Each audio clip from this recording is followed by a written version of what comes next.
Hello, welcome to channel, welcome to another video of success way class 10 এর ম্যাথমেটিক্সের আরও একটা নতুন ভিডিও। যারা এখনো অবধি সাকসেস ওয়ে চ্যানেলটাকে সাবস্ক্রাইব করনি তারা সাবস্ক্রাইব করে নাও, কারণ এই ধরনের ভিডিও কিন্তু তোমরা পেতেই থাকবে। যারা সাকসেস ওয়ে পেজটাকে ফলো করনি ফেসবুকে, তারা ফলো করে রাখো, তাহলে পরবর্তী কখন কোন ভিডিও আসছে সেগুলো তোমরা জানতে পারবে। তো চলো শুরু করি।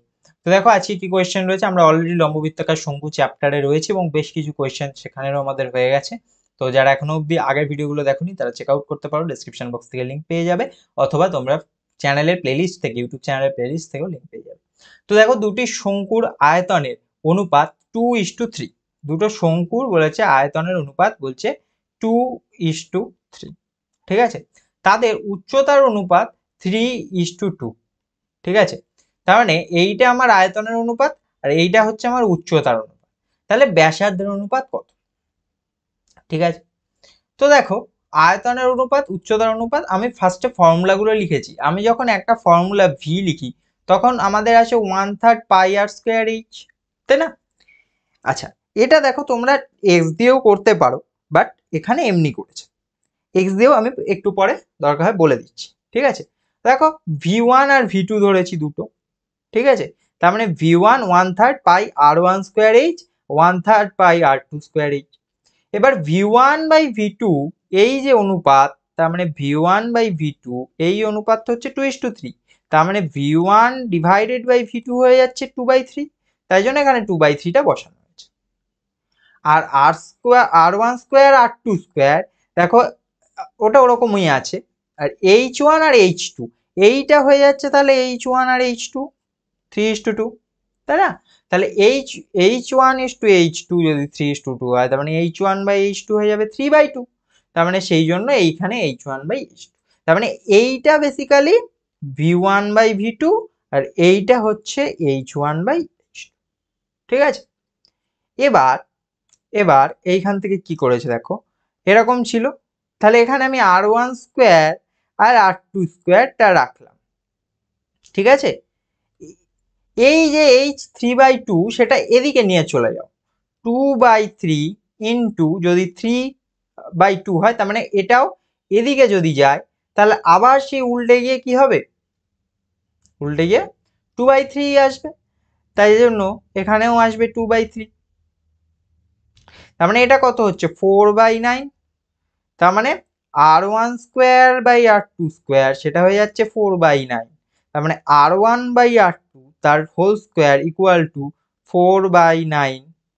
হ্যাঁ, তাহলে হয়ে যাবে কি R1/R2, 4/9 কে কিভাবে লেখা যায় 2/3 স্কোয়ার, 2/3 স্কোয়ার। তার মানে R1/R2 হয়ে যাবে 2/3। তার মানে R1:R2 হয়ে যাবে 2:3, এই যে 2:3। আচ্ছা, এবার যারা এক্স ধরে করতে চাইছো দেখো খুব ভালো করে দেখো। তো দেখো বলেছে আয়তনের অনুপাত বলছে 2:3, তাহলে আয়তন V1:V2 সেটা হচ্ছে 2:3, ঠিক আছে। তাহলে এটা আমরা V1 ধরে নিতে পারি 2x আর V2টাকে ধরতে পারি 3x, ঠিক আছে। এবং এবারে বলেছে যে উচ্চতার অনুপাত H1:H2 সেটা হচ্ছে 3:2। তার মানে H1টাকে আমরা ধরছি 3y আর H2টাকে ধরছি 2y, ঠিক আছে। এবার দেখো এবার V1 ইকুয়াল টু কত, 1/3 পাই R1 এর স্কোয়ার H, তাই না? তাহলে এইখান থেকে আমার দেখো ব্যাসার্ধের অনুপাতে যেতে হবে। তাহলে আমি এখান থেকে আরটাকে আনবো, আর মানে ব্যাসার্ধ আর স্কোয়ার। তার মানে এখানে আমি R1 স্কোয়ারটাকে লিখছি। ধরো R1 স্কোয়ারের কত হবে, R1 স্কোয়ার হবে কত দেখো 3, এই 3টা কি হবে এদিকে গিয়ে মাল্টিপ্লাই হবে, তাহলে এখানে হয়ে যাবে 3V1 আর এখানে পাই আর এইচ পড়ে থাকবে, তাহলে এখানে হবে পাই H1, ঠিক আছে। 3V1 পাই H1, তাহলে 3 আর ইন্টু V1 কত দেখো V1 2x, তার মানে এখানে 2x আর পাই হবে। আর H1 মানে কত, H1 মানে এই যে 3y, তার মানে এইটা হয়ে যাবে 3y, পাই 3y, ঠিক আছে। তাহলে এখানে কত আসবে, এই 3 আর এই 3 ক্যান্সেল আউট হবে, তাহলে হয়ে যাবে কত 2x divide by pi y, ঠিক আছে। এটা R1 square. Same as V2 কি হবে 1/3 পাই R2 স্কোয়ার H2।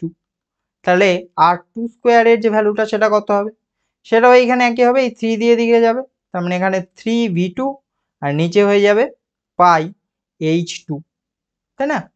তাহলে 3 ইন্টু v2, দেখো v2 এই যে 3x, তার মানে 3 ইন্টু 3x, আর এইখানে পাই হবে নিচে পাই ইন্টু এই যে h2, h2 হচ্ছে 2y, তার মানে এখানে হয়ে যাবে 2y। তাহলে কত হবে? 3 ইন্টু 3 9x আর পাই 2y, তার মানে 2 পাই y, এটা আসবে, তাই না? এবার আমি r1 square divide by r2 square করছি, ঠিক আছে? তার মানে আমি এখানে একসঙ্গে স্কোয়ার লিখতে পারি, তাই না? তাহলে r1 স্কোয়ার ওপরে কি ছিল 2x divide by pi y, আর এখানে 9x divide by 2 pi Y, ঠিক আছে? তাই তো? আচ্ছা, তো ফার্স্টেতে এক্স গুলো কেটে যাবে, পাই গুলো কেটে যাবে, তাহলে এক্স আর পাই, এখান থেকে এক্স কাটছে, এখান থেকে এক্স কাটছে, এখান থেকে পাই ক্যান্সেল আউট হচ্ছে, পাই ক্যান্সেল আউট হচ্ছে, তার মানে ওপরে হচ্ছে 2 ডিভাইডেড বাই ওয়াই আর নিচে হচ্ছে 9 বাই 2y, ঠিক আছে? তাহলে এখানে কি হবে 2 divide by Y into 2y by 9, তাই না? তাহলে ওপরে কত 4y, নিচে হচ্ছে 9y, তার মানে y গুলো ক্যান্সেল আউট হবে, তাহলে হয়ে যাবে 4/9। এবার এইটা কত ছিল r1 square by r2 square, তাই না?